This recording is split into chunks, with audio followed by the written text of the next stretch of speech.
So let's preview the final. Inter Milan against PSG. Where to begin first? Okay, as far as lineups, what are we expecting? How both teams are gonna shape up? Well, for Inter, it's looking like Lautaro Martínez is gonna be healthy, right? The muscle injury he had, I don't know if they were just leaving him out of the games, but the muscle injury seems to be all cleared up. So he's gonna play. I think he's gonna be super essential for Inter. I think for PSG, it's pretty standard, right? You've got the similar backline. I don't see any names, right? You got Kvaratskhelia, Dembele, and Doué up top. Maybe Barcola gets a run out at some point in the game as well. Sure. I mean, it's going to be, I think as far as lineups are concerned, I don't think there's any major surprises. Yeah, same thing with Inter. Obviously, Jan Sommer, Bastoni, Acerbi, Bisek, Dumfries, DeMarco.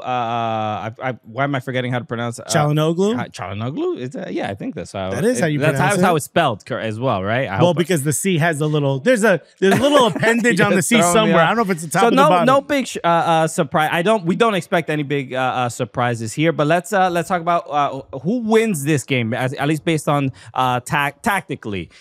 Two good managers. This is important, right? Because you've got Inzaghi, who's like very futuristic as far as his tactics are. I think a lot of teams are going to be playing like Inzaghi's Inter in the next 2 to 3 years because he loves to mix it up. Positions are not important. Being able to handle your position on the pitch is important for these players. So oftentimes, I've brought it up on the show before, but you'll see two center backs passing to each other in the opposing box while central midfielders are acting as the center backs. Sure. This is the Inzaghi's flipping through the Kama Sutra like, bro, not important. I don't care. I'll pick whatever position it is. Whatever position shows up, that's what we're doing. Unless your toes is spread, you ain't having fun. I think that's what not everybody's capable. Not everybody has that quality. You gotta stretch, folks.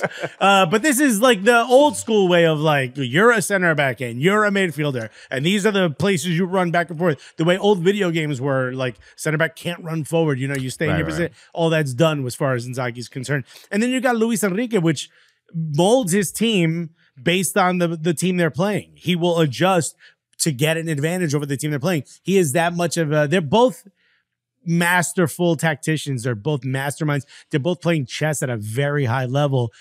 It's so much so that I couldn't tell you who has an advantage tactics-wise. I think maybe PSG walk into this a little bit more because you're not really 100% sure exactly how they're going to, I mean, you know how they're going to set up, but you don't know who's going to hurt you. Where when it comes to Inter, you kind of understand like this is going to be bedlam, but for the most part, if you can get Lautaro Martínez or Thuram in space, you're in trouble. Or they could score like a magical goal off a corner. Yeah, based on the lineups, you would think like the PSG and Luis Enrique has the quality on his side. You think he has a talent advantage? I do think so. I agree. But there's just something about Inter Milan this Champions League season that is the belief, the faith that they have in themselves, and I would give that to PSG as well, but Inter have always managed to figure out the even if they are up against a more dominant opponent like Barca, they just find a way. Yeah. And that my slight feeling is that they're just gonna find a way again. I don't disagree. I was at the Champions League final in Istanbul 2 years ago or 2 seasons ago when Manchester City won, and those first 45 minutes, it was 1-0, right? It was. Yeah. I believe it was Ruben Diaz who scored. Right? Ruben Diaz scored, or was it Rodri? Maybe it was Rodri. Maybe it was Rodri who scored. But the lone goal, and of course Lukaku stands in the way of Lautaro's shot. But what I remember is those first 45. It was Inter's game. Manchester City couldn't really get their offense going because Inter are so smart defensively. They're really smart about the spaces they step into, and every player on their back line essentially can function as a center back. It's pretty impressive what they're able to do. So I guess I kind of see where you're coming from, but at the same time, man, PSG weren't even supposed to be here, bro. they weren't, but the league phase was terrible for them. It took them really a while to kind of get going. They're playing on house money, and they've looked good throughout. I've said, even before they played against Arsenal, my favorite team and the team that I support, I said, PSG's winning this whole thing. So I'm going to have to stand on that business and say, I think Luis Enrique kind of figures it out. As much as I love Inzaghi, and I said they might win the double this year, and they've lost the Serie A in the final weeks, and now it's looking, as far as I'm concerned, like they may not win Champions League. It is, and the one point I would make about the league phase of the Champions League to the knockout is Kavica Kvaratskhelia joining the team in that Sure. that made a huge difference. But they also played really poorly before and then started kind of correcting themselves. And then once they brought in Kvaratskhelia.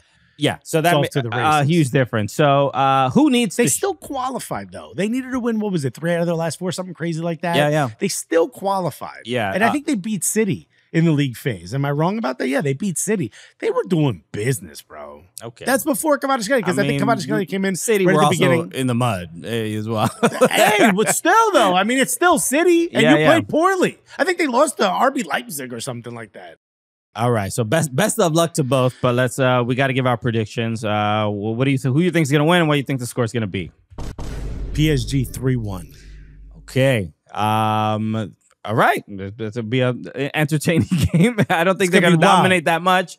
I think the reason I say that is because when they get going, they really get going. When they score in bunches. Be very surprised if Inter give up 3 goals.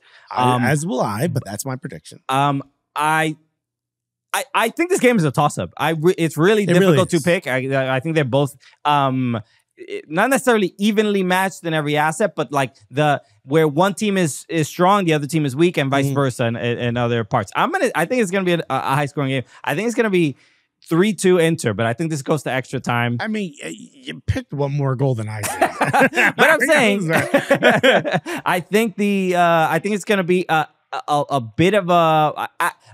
Sort of like the hectic series with Barcelona. I think it's going to be a wild game. So, yeah, but I think Inter can do it.